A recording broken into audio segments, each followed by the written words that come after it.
Is PHP still good to learn in 2020? Is it still relevant in the marketplace? Today I'm going to be going over whether you should bother learning PHP in 2020 or not. Hey guys, this is Nick from Mobile Code Media. Today I want to go over whether PHP is still good to learn in 2020. The short answer is yes. It's still good to learn PHP in 2020, but there's a lot more to it. As for why it's good, I want to go over to how you should go about finding the answer, because the answer is going to change over time. When you're deciding if a programming language is worth learning, you need to set aside your emotions. The marketplace doesn't care if you think a programming language is stupid. The marketplace cares if you can solve a problem. If you can solve problems and solve them well, then the marketplace will give you money. If you don't provide the market with what it wants, then it will ignore you and nobody will pay you. To help yourself, you have to first focus on what others want. So 3 factors will determine your pay, according to Earl Nightingale. 1, is there a need for what you do? 2, what is your ability to do the job? And 3, how hard is it to replace you? So the first place we can look to see if there's market value is to check whether there are even jobs available for the skill. So whenever new tech comes out, that's one of the things you should do, is check to see if anybody's actually hiring for it yet. Because then you may not want to jump in yet, because we all only have so many hours in the day to actually learn new things. So go ahead and go to Monster here. I'll put PHP in, and I'm in Houston, Texas. So I'll type search here. So, and this is always going to be based on your local market. Here we see a PHP Java development consultant, contract position, and then some front-end development. This probably has some PHP just put in there. So there it is there. .NET developer, they're probably looking for a little PHP too, but mainly .NET. LAMP solution stack, software engineer. Scrolling through it, I see some of these are redundant and some of them are pretty old. Here's a Magento developer. Magento is written with PHP. So we do see there's still quite a few jobs available for this, at least on Monster. The other job site I'm going to check is We Work Remotely. So this is remote jobs only. We see one of the top featured ones, actually a PHP developer. So let's go ahead and search for PHP. And there's one that we saw before, Laravel. Laravel is a framework for PHP, a very popular one. Senior backend developer, experienced PHP, senior PHP developer. And so PHP is heavily used in 2020. You've got WordPress, Drupal, Magento, Joomla, especially WordPress, that are really popular, and those are written in PHP. And statistics show that PHP is behind about, this study from W3 Tech says 79% of websites use PHP on some level. Like I said, that can be the content management systems that are really popular. A lot of sites are written with frameworks like CodeIgniter and Laravel, let alone APIs and all that as well, especially with Laravel, the API portion. And then you have custom sites written from scratch. You have legacy sites. So there's all of that.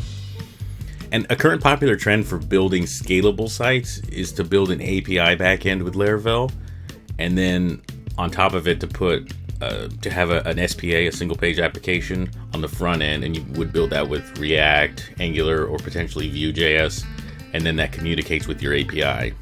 And PHP's really become a much lighter and faster language with the release of PHP 7 a few years back.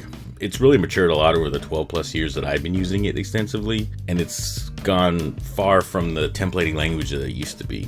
So another piece I want to look at is salaries. So if we click on PHP developer salary, and this is generally going to be regional also, it's going to be local to your area. It's saying average base pay is $81,000 a year, and so it's showing a low of 57, so you'd be in the bottom distribution here.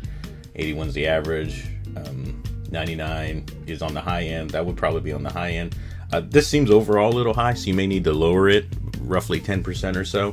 I would say that these can be at 50. That would be common. A lot of times the average might be accurate. It's probably more in the 70s, and then the high could be anywhere from 90 to 120, really depending on what you're doing. Obviously, if it uses Laravel or something else, it's very possible, especially if you add in some management, it's very possible you can get that to 120, 130. And so another popular framework would be React. This actually seems a little bit low. So average base pay here, 76. I would say the high is even a little bit low, because you can easily get into 150 if you're 150, 170. Not easily, but premium jobs aren't super easy to find or pass all the qualification tests for.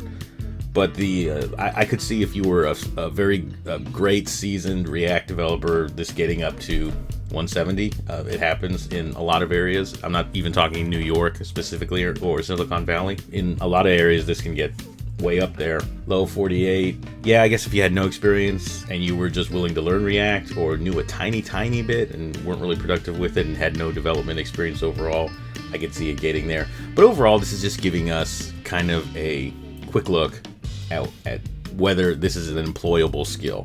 And so for React, obviously we can see it is here, and for PHP we can see that this is probably still relevant. Now you may look at code camps and say, well, code camps aren't really teaching it anymore, but I would argue that code camps are really limited in scope due to time constraints, because you can get by nowadays by running Node.js on the back end instead of PHP. But again, you need to look for what companies are hiring and how the market shifts, because the market will shift over time.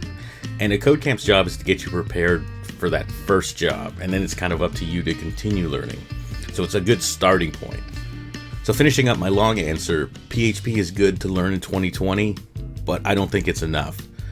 You need to make sure that you also know things like React, Angular, obviously HTML, CSS, some plain old JavaScript. You need like an RDBMS, like MySQL, that's very popular. Or you can use MongoDB. It's kind of all part of the web stack that you should know if you want to stay relevant in the field. And that even includes how to configure Nginx or Apache, managing Linux servers, since those are the most popular servers. It's all a part of a tool set that you should have and kind of continuously being developing. So even if you do go the PHP route, don't consider yourself a PHP developer. You're essentially a software developer that specializes in web tech. You learn whatever you need to get the job done. And I think PHP will serve you well throughout 2020 and even beyond. So thanks guys for taking the time to watch my video, and I'd appreciate it if you could like the video, as that helps my videos rank and keeps me on the platform. And I know that we're all coders, but make sure that you don't just sit there all day inside of your house or your cubicle. You get up, go outside, get some fresh air, enjoy life. So this is Nick at Mobile Code Media, and thanks for watching. As a web developer, it's really important to have a live site where you can showcase your work and offer your services for sale.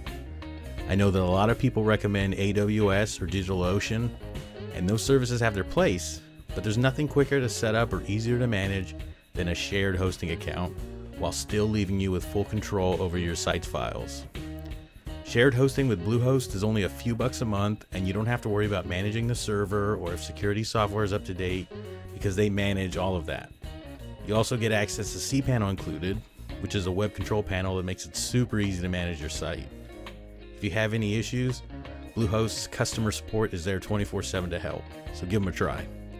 Now, I'm an affiliate for Bluehost, so I get paid for recommending their services, but I wouldn't recommend them if I didn't feel like their services were worth it. If you sign up under my affiliate link via mobilecodemedia.com/go/hosting, then I get paid a commission, and it helps keep my channel going. So thanks, guys.